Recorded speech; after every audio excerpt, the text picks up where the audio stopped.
الحمدللہ وحدہ لا شریک لہ والصلاة والسلام علی من لا نبی بعدہ اما بعد فاعوذ باللہ من الشیطان الرجیم بسم اللہ الرحمن الرحیم والعصر ان الانسان لفی خسر الا الذین آمنوا وعملوا الصالحات وتواصوا بالحق وتواصوا بالصبر اللہم صلی علی محمد وعلی آل محمد کما صلیت علی ابراہیم وعلی آل ابراہیم انک حمید مجید اللہم بارک علی محمد وعلی آل محمد کما بارکت علی ابراہیم وعلی آل ابراہیم انک حمید مجید۔ اللہ تعالیٰ نے دنیا میں جتنی نعمتیں پیدا فرمائی ہیں، سب سے اہم، سب سے افضل اور سب سے بڑی نعمت ایمان کی ہے۔ اللہ تعالیٰ ہمیں اس کی قدر کرنے کی توفیق عطا فرمائے کہ اللہ تعالیٰ نے ایمان کی نعمت عطا فرمائی ہے۔ مومن کی بعض بنیادی صفات ہیں، اگر وہ صفات کسی میں موجود ہوں تو اللہ کا شکر ادا کرے، اور اگر ان صفات میں سے کوئی صفت نہ ہو یا ہو لیکن کم درجے کی ہو تو اس کو حاصل کرنے کی کوشش کرے۔ بنیادی 5 صفات اللہ تعالیٰ نے بیان فرمائیں۔ انما المؤمنون الذین اذا ذکر اللہ وجلت قلوبہم واذا تلیت علیہم آیاتہ زادتہم ایمانا وعلی ربہم یتوکلون الذین یقیمون الصلاۃ ومما رزقناہم ینفقون۔ اللہ رب العزت 5 صفات بیان فرماتے ہیں، پھر فرمایا اولئک ھم المؤمنون حقا، جن میں یہ 5 صفات ہیں یہ اصل، سچے، پکے، کامل ایمان والے۔ اولئک ھم المؤمنون حقا لہم درجات عند ربہم ومغفرۃ ورزق کریم۔ پہلے 5 صفات بیان فرمائیں کہ مومن میں 5 صفات کون سی ہونی چاہیے۔ نمبر 1، اذا ذکر اللہ وجلت قلوبہم، کہ جب اللہ یاد آئے تو ان کے دل اللہ کی عظمت کی وجہ سے ڈر جائیں، اللہ کی ہیبت ان پر چھا جائے، اللہ کا رعب ان پہ آ جائے۔ ذکر اللہ سے مراد جب اللہ کا نام ان کے سامنے لیں، اللہ کی یاد آ جائے تو وہ ڈر جائیں۔ یہ ڈرنا، یہ خوف عظمت والا خوف ہے۔ ایک ڈر ہوتا ہے کسی درندے کو دیکھ کر، ایک ڈر ہوتا ہے کسی آگ کو دیکھ کر، ایک ڈر ہوتا ہے کسی بچھو کو دیکھ کر، اور ایک ڈر ہوتا ہے کسی بڑے کو دیکھ کر۔ جس کے دل میں عظمت ہو اس کو دیکھ کر بندہ ڈر جاتا ہے۔ تو یہاں ڈر وہ ہے اللہ کی عظمت والا ڈر، اللہ کی طاقت اور قدرت والا ڈر، یہ اللہ کا خوف ہو۔ اس کا مطلب کیا ہے؟ ایک انسان تنہائی میں ہے، وہاں اور کوئی بھی نہیں ہے، یہ گناہ کرنے لگتا ہے تو اللہ یاد آتے ہیں تو ڈر جاتا ہے اور گناہ چھوڑ دیتا ہے۔ یہ ہے معنی الذین اذا ذکر اللہ وجلت قلوبہم، جب اللہ یاد آ جائے تو بندہ کانپ جائے، ڈر جائے اور فوراً گناہ کو چھوڑ دے، فوراً گناہ کو چھوڑے، فوراً۔ یہ مومنین کی ایک صفت بیان فرمائی ہے، اللہ تعالی ہم سب کو یہ صفت عطا فرما دے۔ وَإِذَا تُلِيَتْ عَلَيْهِمْ آيَاتُهُ زَادَتْهُمْ ایمانا، اور مومن کی شان یہ ہے کہ جب اس کے سامنے اللہ کا قرآن پڑھا جائے تو اس کے ایمان کی کیفیت بدل جاتی ہے، اس کے ایمان میں ترقی ہوتی ہے، اس کے ایمان کی نوعیت بدل جاتی ہے۔ ایمان نہیں بڑھتا، ایمان کی کیفیت بڑھتی ہے۔ جہاں بھی قرآن کریم میں آتا ہے کہ ایمان بڑھ جاتا ہے، مثلا صحابہ کرام کے بارے میں ہے الذین قال لهم الناس، کہ جب انہیں یہ کہا گیا کہ مشرک تمہارے خلاف تیاری کر رہے، فخشوہم، ڈرو، فزادہم ایمانا، ان کا ایمان اور بڑھ گیا۔ انہوں نے کہا یہی تو موقع ہے کہ اللہ ہماری مدد فرمائیں گے۔ جب دشمن آئے گا تو مدد ہوگی نا، تو اس پر اللہ کی مدد کا تصور کر کے ایمان بڑھنا چاہیے۔ تو ایمان ایک ہے، ایمانیات کس کس چیز پر ایمان لانا ہے، ان میں کمی اور بیشی نہیں ہے۔ ایک ہوتا ہے ایمان کی کیفیت کیا ہے، تو ایمان کی کیفیت کبھی اوپر آتی ہے کبھی نیچے آتی ہے۔ تو حضرت امام اعظم ابو حنیفہ نعمان بن ثابت جب یہ بیان فرماتے ہیں کہ الایمان لا یزید ولا ینقص، نہ ایمان بڑھتا ہے نہ کم ہوتا ہے۔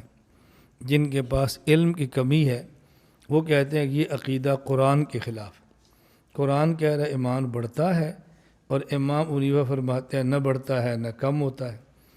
تو بات سمجھیں، یہ جو امام صاحب فرماتے ہیں کہ ایمان نہ بڑھتا ہے نہ کم ہوتا ہے، اس کا مطلب جن جن چیزوں پر ایمان لانا ہے نہ ان میں کوئی چیز بڑھ سکتی ہے نہ ان میں کوئی چیز کم ہو سکتی۔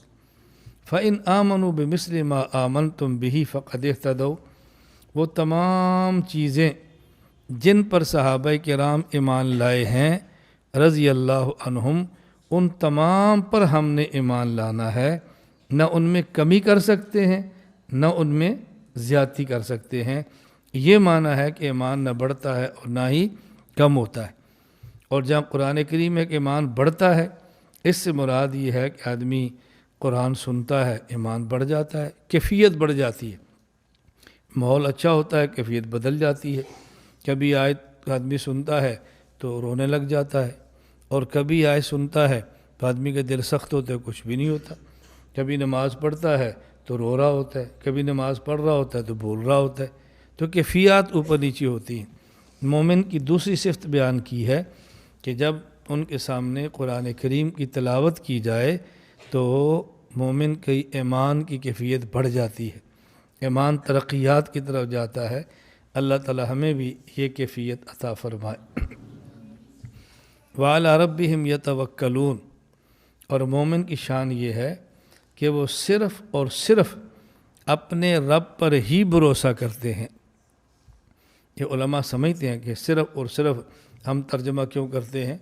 اگر ہوتا نہیں یتوکلون علی ربہم، تو پھر آیت کا معنی ہوتا ہے کہ اللہ کی ذات پر بھروسہ کرتے ہیں۔ اور جب یہ فرمایا وعلی ربہم یتوکلون، علی ربہم پہلے یتوکلون بعد میں، اب ترجمہ بدل جائے گا، اب ہوگا صرف اور صرف اپنے رب پر ہی بھروسہ کرتے ہیں۔ اب دیکھو صرف ایک لفظ کے آگے کرنے سے اور پیچھے کرنے سے معنی بدل گیا ہے۔ تو بعض لوگ صرف عربی گرامر پڑھ لیتے ہیں، عربی لغت پڑھ لیتے ہیں، تو وہ سمجھتے ہیں کہ شاید ہمیں قرآن آ گیا ہے۔ مجھے 2 دن قبل ہندوستان سے ایک بچی نے فون کیا جو مجھ سے بیت ہے۔ فون کا معنی کہ واٹس ایپ پہ لکھ کر مجھ سے انہوں نے پوچھا کہ ہمارے ایک عورت ہے جو عربی گرامر جانتی ہے، تو کیا ہم ان سے قرآن کریم سیکھ سکتے ہیں؟ میں نے کہا ان سے آپ قرآن کریم کا نہ تفسیر پڑھ سکتے ہیں نہ ان سے قرآن کریم کا ترجمہ پڑھ سکتے ہیں۔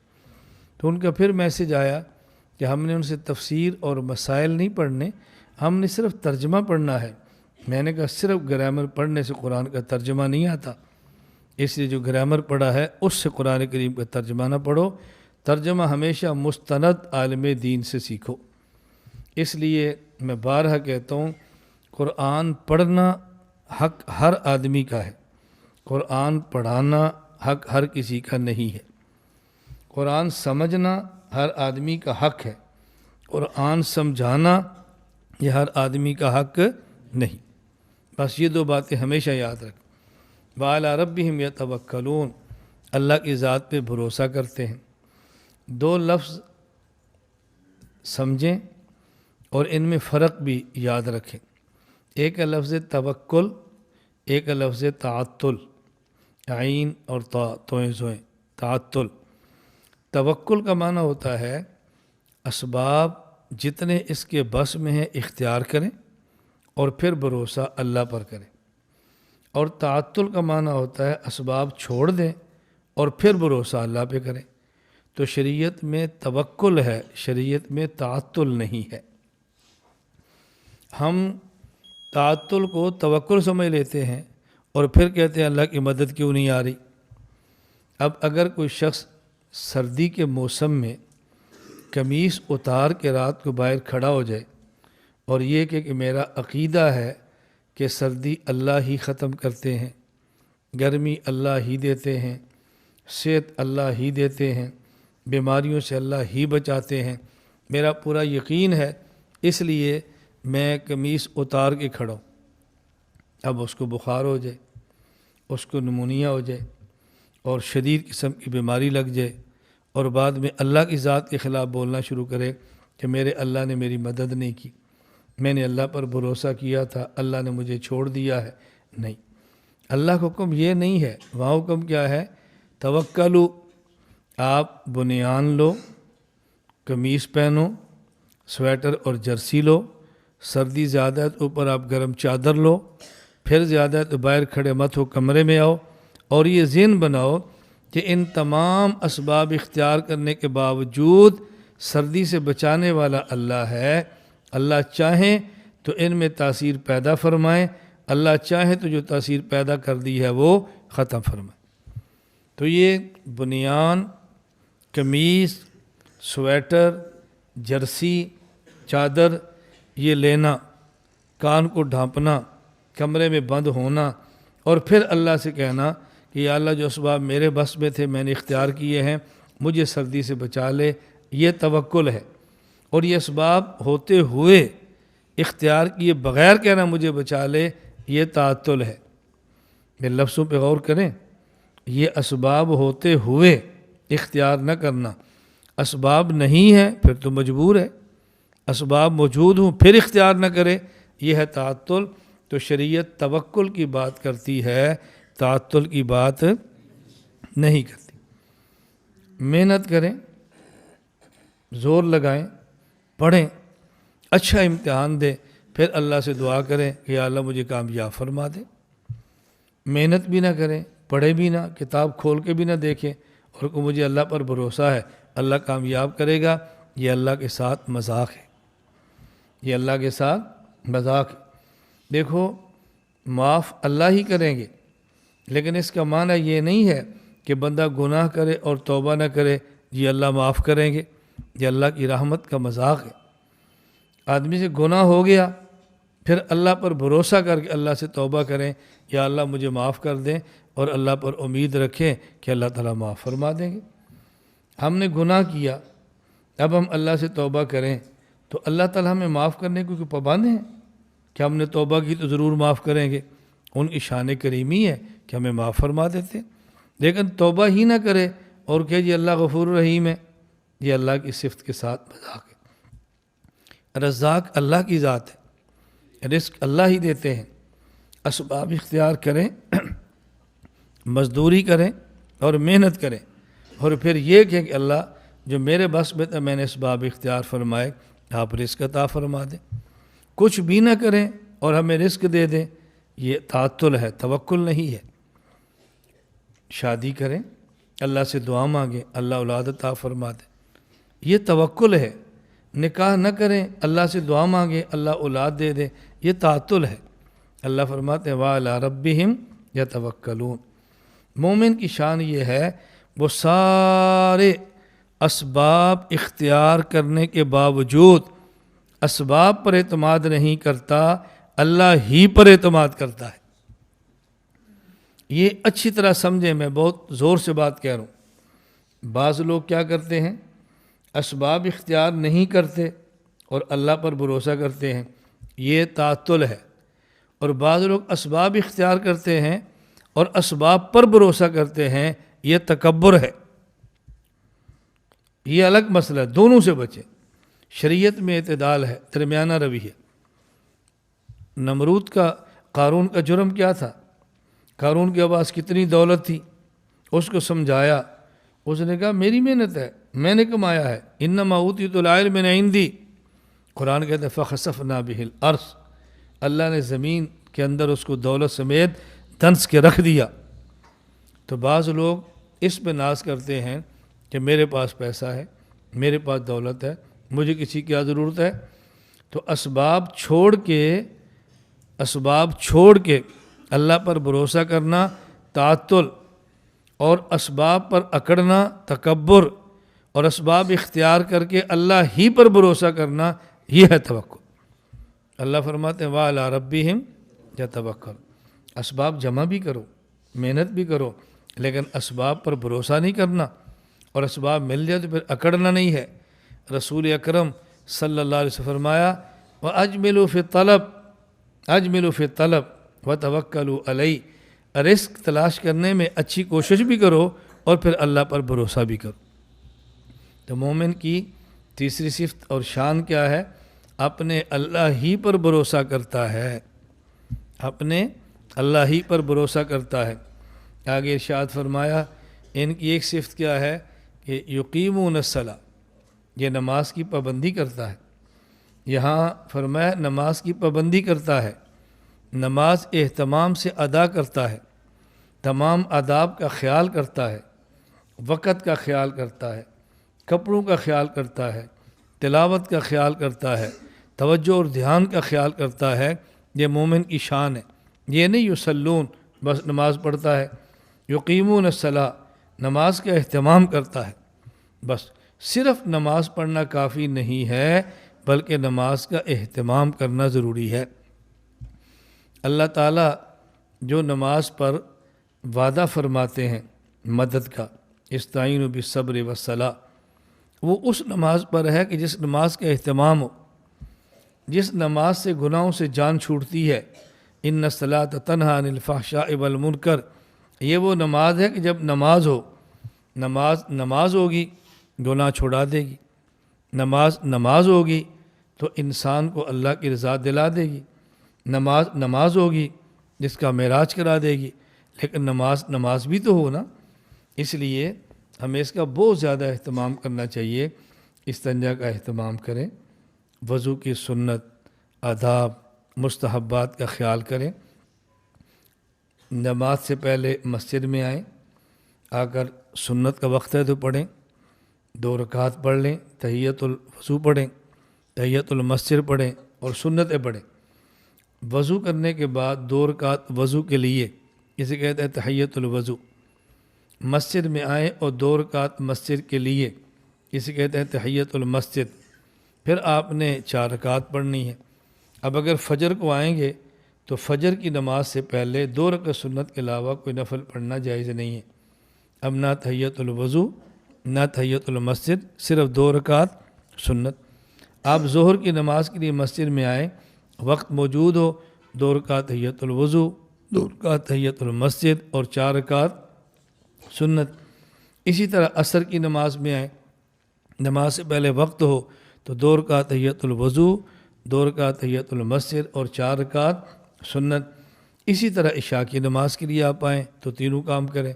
یہ مسئلہ ذہن نشین فرما لیں، اگر آپ مسجد میں آئے، ظہر، عصر، عشاء، آپ نے 4 رکعت پڑھی، ان 4 رکعت سنت میں تحیۃ الوضو کی نیت بھی کر لیں، تحیۃ المسجد کی نیت بھی کر لیں، 4 کا سنت کی نیت بھی کر لیں، اللہ تعالیٰ تینوں کا اجر عطا فرما دے، تینوں کا اجر مل جائے گا، ظہر، عصر اور عشاء تینوں کا۔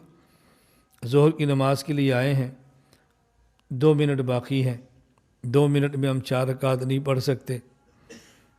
میرا خیال ہے آپ کہو گے نہیں استاد جی آپ نہیں سمجھتے، یہ نہ کہیں کہ 2 منٹ میں 4 رکعت نہیں پڑھ سکتے، کیسی بات آپ کرتے ہیں، میں مجھ سے غلطی ہوگی، پڑھ سکتے ہیں۔ اب تو خوش ہے، مسجد میں آئے ہیں، 2 رکعت باقی ہیں، 2 منٹ ہیں، 3 منٹ ہیں، ہر بندے کی اپنی سپیڈ ہوتی ہے، تلفظ اچھے ہوں، ادائیگی ہوتا کیسے ہے؟ مثلا آپ آئے ہیں، ٹائم کم ہے، آپ پڑھنا چاہتے ہیں، جب آپ رکوع میں جائیں سبحان ربی العظیم ایک بار کہہ لیں، سجدہ میں سبحان ربی الاعلیٰ ایک بار کہہ لیں، یوں مختصر کریں گے ہو جائے گا۔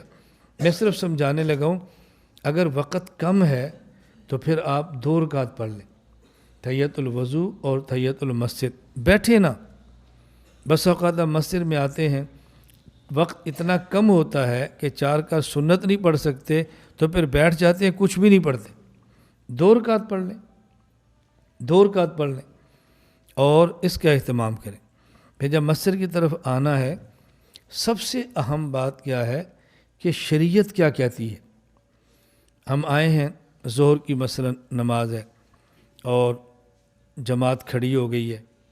اب اگر ہم آہستہ آہستہ آتے ہیں تو امام صاحب رکوع اور رکوع سے قومہ میں کھڑے ہو جائیں گے، ہماری رکعت چلی جائے گی، ہم اس ایک رکعت کو پانے کے لیے دوڑتے ہیں، یہ ٹھیک نہیں ہے، یہ ٹھیک نہیں ہے۔ وضو میں تاخیر ہو گئی، نماز میں نہیں پہنچ سکے، اب شریعت کا مسئلہ حکم ہے نا کہ اب کیا کرنا ہے۔ اب شریعت کا حکم یہ ہے کہ دوڑنا نہیں ہے، آہستہ آہستہ آؤ، دوسری رکعت کے اندر شریک ہو جاؤ۔ یہ دوڑ کر پہلی رکعت پانا، آپ نے پہلی رکعت کو پایا ہے لیکن غلط طریقے پر پایا ہے، شریعت کا حکم توڑ کر پایا ہے، رسول اللہ صلی اللہ علیہ وسلم کی مرضی کے خلاف پایا ہے۔ آپ نے رکعت پا لی ہے لیکن اس رکعت پر وہ اجر شاید نہ ملے جو دوسری رکعت پانے پر اجر مل جاتا۔ کیوں؟ جان بوجھ کے تو تاخیر نہیں کی نا، اپنی محنت تو پوری کی ہے۔ بیت الخلاء کی طرف گئے، آگے 10 لوگ تھے، بیت الخلاء ایک تھا، اس کا کیا قصور ہے؟ وضو کے لیے گئے ہیں، وضو کے لیے 2 آدمی کی جگہ تھی، ہم 15 ہیں، اب ان کا کیا قصور ہے؟ تو جان بوجھ کے تاخیر تو نہیں ہو رہی نا۔ اور بس اوقات ہم کیا کرتے ہیں کہ 15 بندے ہیں، بیت الخلاء ایک ہے، پیشاب کا تقاضا بہت سخت ہے، ادھر جماعت جانے کا خطرہ ہے، تو جلدی جلدی وضو کر کے نماز میں شریک ہوتے ہیں، پیشاب کا تقاضا بھی ہوتا ہے اور نماز بھی پڑھتے ہیں، یہ ٹھیک نہیں ہے، ایسا مت کرو، شریعت کا خیال کریں، شریعت کا۔ تو مسجد میں جب آئیں تو دوڑے نہیں، آرام کے ساتھ آئیں، آرام کے ساتھ آئیں، دوڑے مت۔ پھر بس اوقات بعض لوگ غلط فہمی ہوتی ہے کہ میرا مسئلہ ہے کہ میں نے تکبیر اولیٰ سے نماز شروع کی ہے، میری خواہش ہے میں 40 دن تکبیر اولیٰ سے نماز پڑھوں۔ اب ایسا مسئلہ بن گیا ہے، اگر میں دوڑتا نہیں ہوں تو تکبیر اولیٰ چلی جائے گی، امام صاحب ثنا شروع فرما دیں گے یا امام صاحب قرات شروع فرما دیں گے، تو مجھے خدشہ ہے کہ میں 28 دن 30 دن 35 دن سے تکبیر اولیٰ سے نماز پڑھ رہا ہوں، تو اگر میں دوڑا نہ تو تکبیر اولیٰ چھوٹ جائے گی، اب کیا کروں؟ یہ مسئلہ ذہن نشین فرما لیں کہ جب امام کہتے ہیں نا تکبیر تحریمہ، سب سے پہلی اللہ اکبر، اس کے بعد دوسری تکبیر جب رکوع میں جاتا ہے کہتے ہیں اللہ اکبر، یہ پہلی تکبیر تکبیر تحریمہ، یہ تکبیر اولیٰ ہے، اور رکوع کی تکبیر یہ تکبیر ثانیہ ہے۔ کوئی آدمی رکوع میں جانے سے پہلے پہلے امام کے ساتھ مل گیا، اس کو تکبیر اولیٰ کا ثواب مل جاتا ہے، اس نے تکبیر اولیٰ پا لی ہے، امام نے ثنا پڑھ لی، امام قرات فرما رہے ہیں اور یہ اللہ اکبر کہہ کے شریک ہوا، تو امام صاحب نے تکبیر کہی وہ کون سی تھی؟ پہلی، اور اس نے کی وہ بھی پہلی، تو تکبیر اولیٰ مل گئی نا۔ تو ہمارے یہاں تکبیر اولیٰ کا مفہوم صرف یہ ہے کہ امام کے ساتھ کہی تو ملی، نہیں کہی تو نہیں ملی، اور یہ تکبیر اولیٰ تو اکثر نمازیوں کو نہیں ملتی، جو امام کے ساتھ کھڑے ہوتے ہیں نا، اقامت ہو رہی ہوتی ہے، امام اللہ اکبر کہہ دیتا ہے، یہ بعد میں کہتے ہیں، یہ تو ان کو بھی نہیں ملتی جو یہاں کھڑے ہوئے، تو پھر تکبیر اولیٰ ملے گی کس کو؟ میں اس لیے اکثر اس بات پہ زور دیتا ہوں کہ شریعت سمجھو، دین کو سمجھو، شریعت کا مزاج سمجھو، پھر بندے کی الجھنیں ختم ہو جاتی ہیں۔ اللہ فرماتے ہیں یقیمون الصلاۃ، نماز کا بہت اہتمام کرتے ہیں۔ فجر کی نماز کے لیے آپ آئے ہیں، سنت نہیں پڑھی اور جماعت کھڑی ہو گئی، اگر آپ سمجھتے ہیں کہ ہم نے 2 رکعت سنت پڑھ لی اور امام صاحب نماز پڑھا رہے ہیں، ہم اتحیات سلام امام صاحب کے پھیرنے سے پہلے پہلے جماعت میں شریک ہو جائیں گے، تو سنتیں پڑھیں، سنتیں مت چھوڑیں، پڑھیں۔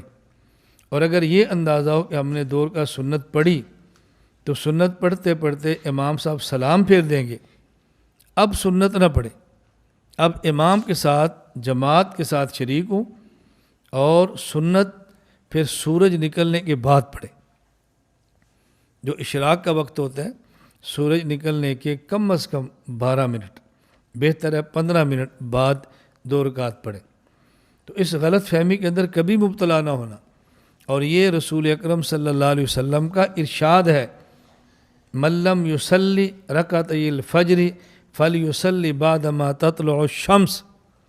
جامع ترمذی میں روایت موجود ہے، اگر کسی کی فجر کی 2 سنتیں رہ جائیں تو یہ 2 سنتیں سورج نکلنے کے بعد پڑھے۔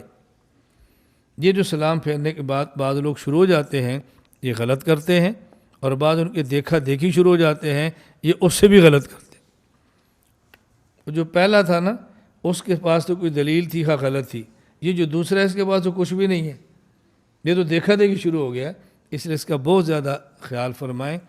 تو فجر کی سنت بھی آ گئی، ظہر، عصر، عشاء بھی آ گئی، مغرب کے لیے آپ مسجد میں آئیں اور آ کر بیٹھ جائیں، سنت اور نوافل ادا نہ کریں، بیٹھیں اور امام کے ساتھ جماعت کی نماز میں شریک ہو جائیں، کیونکہ رسول اکرم صلی اللہ علیہ وسلم نے مغرب اور عشاء کے بارے میں بطور خاص فرمایا کہ اللہ کے نے فرماتے ما دمتم علی الخیر، تم ہمیشہ خیر پر رہو گے، کب تک؟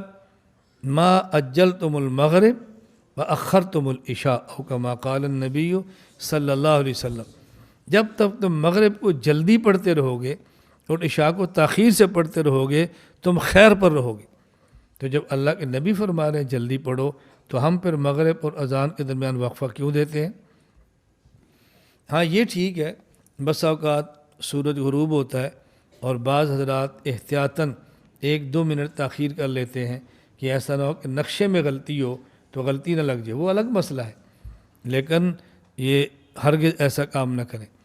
اور اگر کوئی شخص یہ بات سمجھ لیں، مغرب کے لیے مسجد میں آئے، وقت موجود ہو اور 2 رکعت نفل پڑھ لے، اس کو برا بھی نہیں کہنا، کیونکہ احادیث میں پڑھنے کا ذکر بھی ہے۔ ایک ہے کہ مزاج کیا ہے، شریعت کیا چاہتی ہے، ایک ہے کہ گنجائش کیا ہے، شریعت رخصت کتنی دی ہے۔ حضرت امام بخاری رحمۃ اللہ علیہ نے یہ مسئلہ سمجھانے کے لیے ایک باب قائم کیا ہے، مغرب کی نماز سے پہلے نوافل، باب الصلاۃ قبل المغرب۔ حضرت عبداللہ مزنی رضی اللہ تعالیٰ عنہ سے روایت نقل کی ہے کہ رسول اکرم صلی اللہ علیہ وسلم فرمایا صلو قبل صلاۃ المغرب، مغرب کی نماز سے پہلے 2 رکعت پڑھو۔ پھر حضور نے دوسری بار فرمایا مغرب سے پہلے 2 رکعت پڑھو۔ پھر تیسری بار فرمایا کہ مغرب سے پہلے 2 رکعت پڑھو من یشاء، جس کا دل کرے۔ اب حدیث بیان کرنے والے صحابی ہیں اور معنی بیان کرنے والے بھی صحابی ہیں۔ حضرت عبداللہ بن مزنی رضی اللہ عنہ فرماتے ہیں کہ یہ جو رسول اکرم صلی اللہ علیہ وسلم نے 2 بار فرمایا یہ پڑھ لو اور تیسری بار فرمایا جس کا دل کرے، یہ کیوں فرمایا؟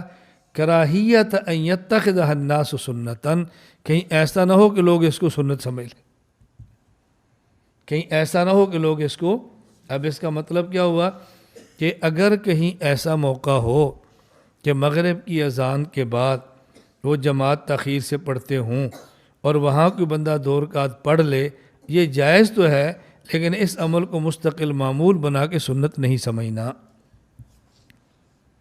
اور یہ بھی ان لوگوں کے لیے ہے جو عام لوگ ہیں، جو مقتدا ہیں، جو راہبر ہیں، ان کو اس بات کا خیال کرنا چاہیے۔ بسا کا لوگ اس کو بطور دلیل پیش کرتے ہیں کہ دیکھو مولانا صاحب نے نہیں پڑھے، اگر یہ سنت نہ ہوتے تو کیوں پڑھتے؟ اب بعض ماحول ایسے ہے جیسے شوافے کا ہے تو ان کا ماحول ایسا ہے، وہاں مسئلہ اس کی نوعیت ہی الگ ہے۔ اس طرح مغرب کو بھی اس چیز کا اہتمام فرمائیں۔ میں عرض کر رہا تھا کہ مومن کی 5 ایسی خصوصیات ہیں کہ جس کا بڑا اہتمام کرنا چاہیے۔ نمبر 5، مومن کی صفت وَمِمَّا رَزَقْنَاهُمْ يُنْفِقُونَ، مومن کی شان یہ ہے کہ جو ہم نے دیا ہے اس میں سے خرچ کرتا ہے۔ یہ نہیں فرمایا کہ خرچ کرتا ہے، بلکہ جو ہم نے دیا ہے اس میں سے کرتا ہے، اور یہ بھی نہیں کہا کہ سارا کرتا ہے، فرمایا کچھ کرتا ہے۔ کیسا اللہ پیار سے جملہ، کیسے پیار سے سمجھا رہے ہیں۔ وَمِمَّا رَزَقْنَاهُمْ يُنْفِقُونَ، جو ہم نے دیا ہے اس میں سے تھوڑا سا خرچ کرتا ہے، یہ مومن کی شان ہے۔ تھوڑا ہر بندے کا اپنی اوقات کے مطابق ہوتا ہے، تھوڑا ہر بندے کا اپنی حیثیت کے مطابق ہوتا ہے۔ بعض 1 کروڑ دیں یہ تھوڑا ہے، اور بعض 1 روپیہ دیں تو یہ تھوڑا ہے، اور بعض ½ 1 روپیہ دیں تو یہ تھوڑا ہے۔ ہر آدمی کا اپنا حساب ہوتا ہے۔ حضور اکرم صلی اللہ علیہ وسلم نے فرمایا اتقوا النار ولو بشق تمرہ، جہنم کی آگ سے بچو، اگرچہ جہنم کی آگ سے بچنے کے لیے کھجور کا ایک ٹکڑا تمہیں مل جائے یہ بھی خرچ کرو، صدقہ کرو، لیکن جہنم کی آگ سے بچو۔ اس کا مطلب کیا ہے؟ اس کا مطلب یہ ہے کہ جس کے بندے کے پاس اتنا ہے کہ وہ کھجور کا ٹکڑا ہی دے سکتا ہے، یہ نہیں کہ جس کے پاس پوری کھجوروں کی دکان ہے اور ہم جیسا کوئی بندہ جائے آدھا ٹکڑا ہدیہ پیش کرے۔ کیوں؟ حضور پاک نے فرمایا ہے۔ یہ تو حضور پاک صلی اللہ علیہ وسلم کی حدیث کا مذاق ہو رہا ہے، یہ معنی اس حدیث کا نہیں ہے۔ اس حدیث کا مطلب کیا ہے کہ اپنی ہمت کے موافق خرچ کرو، اپنی حیثیت کے مطابق صدقہ دو۔ اگر تمہاری حیثیت ایسی ہے کہ تمہارے پاس صرف ایک چھوٹا سا ٹکڑا ہے وہی دے دو، لیکن خرچ کرو۔ تو یہ معنی نہیں کہ زیادہ ہوتے ہوئے تھوڑا خرچ کرو، مطلب یہ ہے کہ جتنا کر سکتے ہو اتنا کرو۔ تو مومن کی اللہ تعالیٰ نے یہ 5 صفات بیان فرمائیں۔ اور خرچ کیا کرنا ہے؟ نمبر 1 زکوٰۃ، عشر، صدقۃ الفطر، یہ بنیادی چیزیں ہیں۔ اس کے بعد پھر صدقات نافلہ، فرض پہلے ہے، واجب بعد میں ہے، مستحبات بعد میں ہے، یہ ساری قسمیں اس کے اندر شامل ہیں۔ تو اللہ تعالیٰ نے فرمایا انما المؤمنون، مومن تو وہ ہیں، مومن تو وہ ہیں، انما ہے نا، مومن تو وہ ہیں الذین اذا ذکر اللہ وجلت قلوبہم، جب اللہ کا ذکر ہو، اللہ یاد آئیں تو ان کے دل پہ اللہ کی ہیبت عظمت چھا جائے۔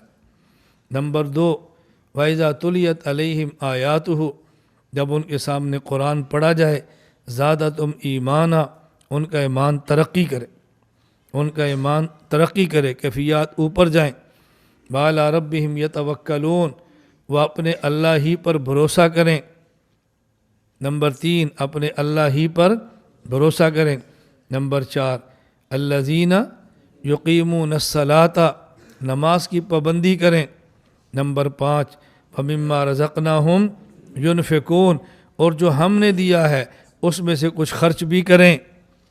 اور جب یہ 5 کام کریں تو پھر اولئک ھم المؤمنون حقا، یہ ہیں سچے مومن، یہ ہیں پکے مومن، یہ ہیں اصلی مومن، یہ ہیں اصلی مومن۔ اب بتاؤ یہاں کوئی کھانے کی باری آئی ہے کہ میرے دیے ہوئے مال کو کھائیں؟ حالانکہ ہم کھاتے تو ہیں ہی نا، لیکن فرمایا میرے دیے ہوئے مال کو خرچ کریں۔ ہمیں ہدیہ قبول کرنا سنت یہ سمجھ آتا ہے، ہدیہ دینا سنت یہ سمجھ نہیں آتا۔ جی کہتے ہیں ہمارا ایک ذہن بنا ہوتا ہے، یہ 5 کام کریں اولئک ھم المؤمنون حقا، یہ ہے پکے مومن، یہ ہے سچے مومن، یہ ہے اصلی اور کھرے مومن۔ اللہ ہم سب کو ایسا ہی بنا دے۔ اللہ پاک نے آگے کیا فرمایا؟ سبحان اللہ۔ آدمی مزہ آتا ہے جب قرآن کریم پڑھتا ہے نا، پھر قرآن سمجھتا ہے۔ پہلے مومن کی صفتیں بیان کی، پھر ان پہ پکا مومن ہونے کی مہر لگائی، اور پھر کیا فرمایا؟ وَمِمَّا رَزَقْنَاهُمْ يُنْفِقُونَ أُولَٰئِكَ لَهُمْ دَرَجَاتٌ عِندَ رَبِّهِمْ، 3 چیزیں دوں گا۔ درجات عند ربهم، نمبر 2 ومغفرۃ، نمبر 3 ورزق کریم۔ یہ جو 5 صفتیں ہیں نا، ان میں سے 3 صفتوں کا تعلق انسان کے دل کے ساتھ ہے۔ نمبر ایک کہ جب اللہ کا ذکر آئے، اللہ یاد ہے تو وجلت قلوبہم، دل پہ اللہ کی عظمت، دل ان کا ڈر جاتا ہے۔ نمبر 2 زادتم ایمانا، ایمان دل میں ہوتا ہے نا، تو دل میں جو ایمان اس کی کیفیت ترقی کر جاتی ہے۔ نمبر 3 وعلی ربہم یتوکلون، اپنے رب ہی پر بھروسہ کرتے ہیں، یہ بھروسہ دل نے کرنا ہے نا۔ ان 3 صفتوں کا تعلق دل کے ساتھ ہے۔ نمبر 2 یقیمون الصلاۃ، نماز کی پابندی کرتے ہیں۔ نماز دل نہیں پڑھتا، نماز جسم پڑھتا ہے۔ نماز روح نہیں پڑھتی، نماز جسم پڑھتا ہے۔ مسئلہ حل ہو رہا ہے کہ نہیں؟ عقیدہ سمجھ آ رہا ہے نا؟ نماز جسم پڑھتا ہے، جسم وَمِمَّا رَزَقْنَاهُمْ يُنْفِقُونَ۔ اب دیکھو مال خرچ کرو، مال پہلے دل، پھر جسم، پھر مال۔ جب تم نے تینوں کام کیے نا، جو دل والا کام تھا وہ دل نے کیا، جسم والا جسم نے کیا، مال والا مال نے کیا، لَهُمْ دَرَجَاتٌ عِنْدَ رَبِّهِمْ، ہم تمہارے درجات بڑھا دیں گے قلبی صفات کی وجہ سے، قلبی صفات کی وجہ سے تمہارے مقامات بڑھا دیں گے۔ یہ میں قلبی صفات کیوں کہہ رہا ہوں؟ استاد چھوٹا ہے، شاگرد بڑا ہے، عمر میں یا مقام میں؟ استاد بڑا ہے، شاگرد چھوٹا ہے، عمر میں یا مقام میں؟ استاد کی عمر تھوڑی ہو، شاگرد کی عمر زیادہ ہو، بڑا کون ہے؟ کس میں؟ مقام میں یا قد کاٹ میں؟ تو یہ جو درجات بلند ہوتے ہیں، یہ کچھ دیکھنے سے نظر آتے ہیں کہ یہ لمبا ہے، چھوٹا ہے؟ اس کا تعلق قلب کے ساتھ ہے، دل میں بات آتی ہے، یہ بڑا اور یہ چھوٹا ہے۔ لَهُمْ دَرَجَاتٌ عِنْدَ رَبِّهِمْ۔ تم نے 3 کام کیے ہیں، تمہارا دل ہمارے نام پہ کانپ گیا ہے، تمہارے دل میں جو ایمان تھا وہ ترقی کر گیا ہے، تم نے دل سے ہمارے اوپر بھروسہ کر لیا ہے۔ پہلا انعام سنو، ہم درجات عند ربہم، ہم تمہارے درجات کو بڑھا دیں گے۔ نمبر 2، گناہ جسم نے کیے تھے، نمازیں جسم نے پڑھی ہیں، کرتوت جسم کرتا تھا، اللہ کے سامنے خشوع جسم اختیار کر رہا ہے، ناپاک جسم تھا، اس کو پاک کر کے ہمارے دربار میں تم لائے ہو، وَمَغْفِرَةٌ، ہم اس کو معاف کر دیں گے، ہم تمہارے جسم کو معاف کر دیں گے، ہم اس کو معاف کر دیں گے۔ مال تم نے خرچ کیا ہے، رزق کریم، ہم بدلے میں رزق بھی دیں گے اور کریم بھی دیں گے۔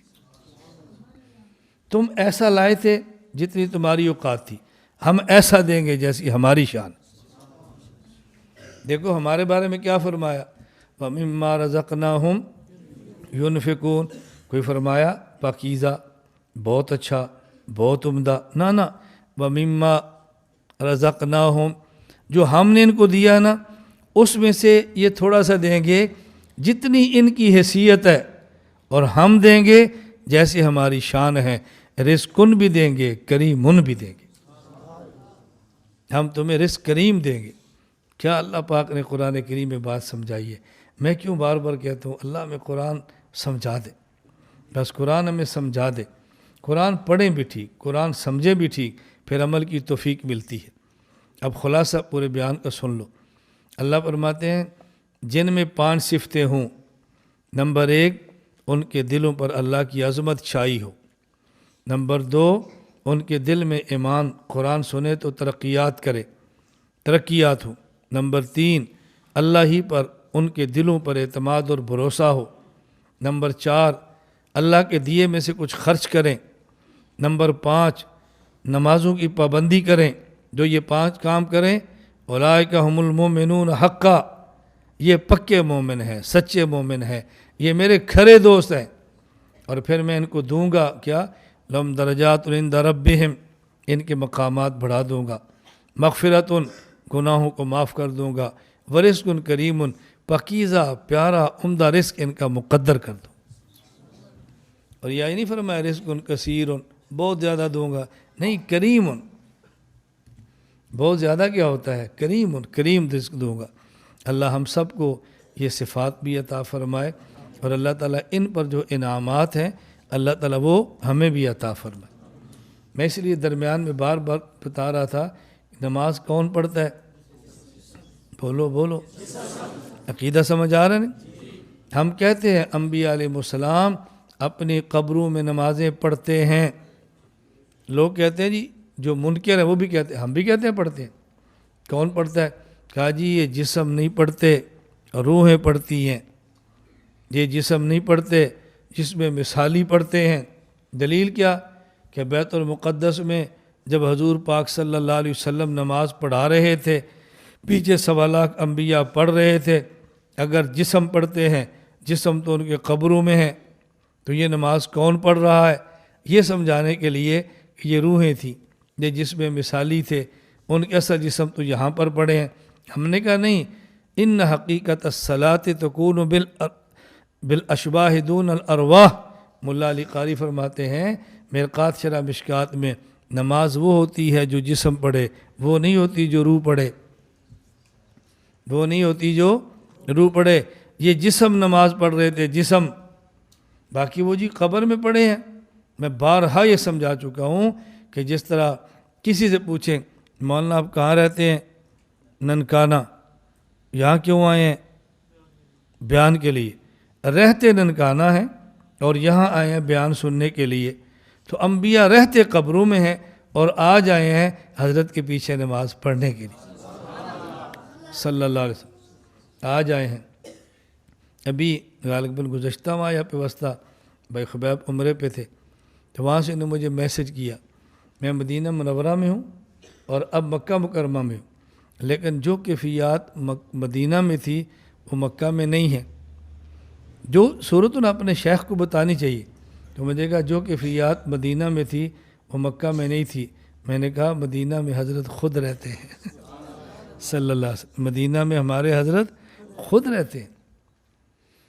مجھے کل ایک ساتھی نے مدینہ منورہ سے میسج کیا، مولانا قرض بہت چڑھ گیا ہے، دعا کریں.